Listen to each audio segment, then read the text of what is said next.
मुख्यमंत्री मोहन माझी सभास्थल में कंपिला कौशल नारा। रविवार मुख्यमंत्री मोहन चरण माझी बरगढ़ जिला इच्छापाली गस्त। मंच उपरे चाषी एवं जनसाधारण को उद्बोधन देउथिले मुख्यमंत्री मोहन चरण माझी। हठात सभास्थल में शुभिथिला जय कौशल नारा। हाथ में प्लाकार्ड धरी स्वतंत्र कौशल प्रदेश गठन सहित जय कौशल नारा देइथिले कौशल सेना सदस्य।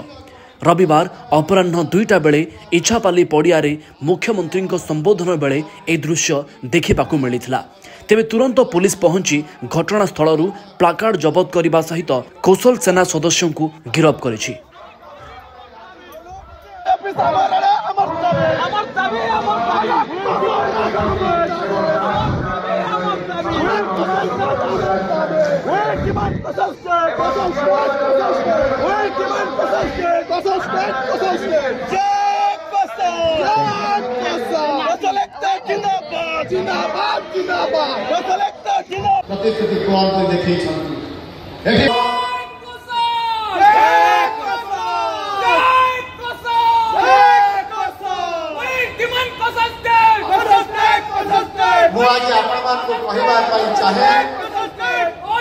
केवल बरगढ़ जिले ये बरगढ़ जिले ही 15 अप्रैल और चाषी भाई मान को एमएसपी बाबद 200 कोटी टंका पाखापाखि प्रदान करा 800 टंका हिसाब से इनपुट सहायता बाबद आज आपण मान को पाखापाखि 70 कोटी अधिक टंका